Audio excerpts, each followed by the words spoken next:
What's up guys, welcome back to No Cap Invest. Let's get straight to it. Lucid shares are sliding back towards their all-time lows again after disappointing second quarter results. Most notably, management has cut their production targets drastically, down to 7K instead of the 20K it called for earlier this year. Average price targets from analysts have fell from about $43 a share to $30 a share after the quarter two report on Wednesday. The company recorded GAAP net losses of 33 cents a share, which did beat street estimates slightly. However, the company is still losing around $550 million a quarter. On February 28th, Lucid announced a long-term plan to build a new manufacturing plant in Saudi Arabia with the capability of producing up to 150,000 vehicles per year. Lucid has partnered with the Ministry of Investment Saudi Arabia, the Saudi Arabia Industrial Development Fund, and even King Abdullah's Economic City to build this mega factory. And this is actually why I recently bought some Lucid shares. I thought they're overvalued for a while because they're not delivering that many cars, and of course the supply chain issues right now are crazy. I do have Tesla stock still. I've sold most of it.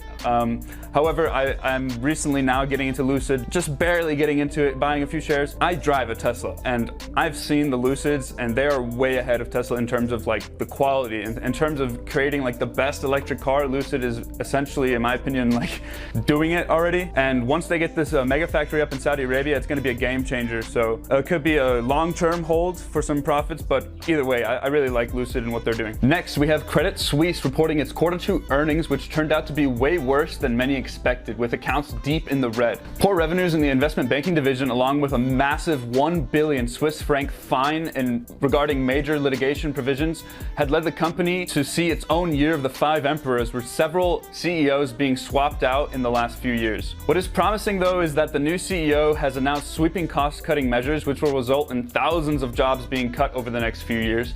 The stock has never been as cheap as it is right now, but that doesn't mean it can't go lower. However, it is worth to note Credit Suisse's long history in Switzerland and how integral it is to the Swiss economy and even culture to an extent.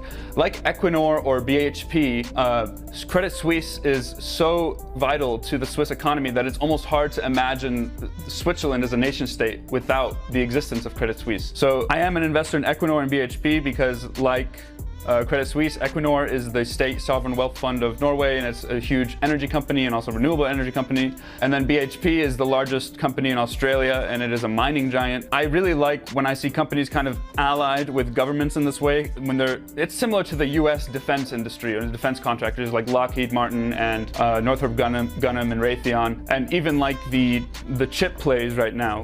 Whenever there's governments that are backing industries like a few years ago how the Chinese were backing the EV industry in China, it's really attractive to a lot of investors. Lyft shares soared 16% on Friday, finishing off the week with more than 50% total in gains after delivering some thick, with two C's, quarter two results.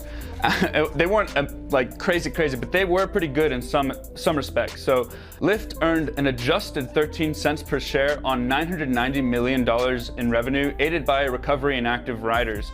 And also the Lyft CEO has announced cost-cutting measures across the board, which seem to be playing out and will be playing out pretty well for the stock. I myself have actually bought some Lyft stock recently. Lyft and Uber for a very long time had some of the worst financials out there. However, now in some respects, depending on how you look at the accounting, they are profitable or getting to be profitable, and so people are starting to take them a little bit more seriously.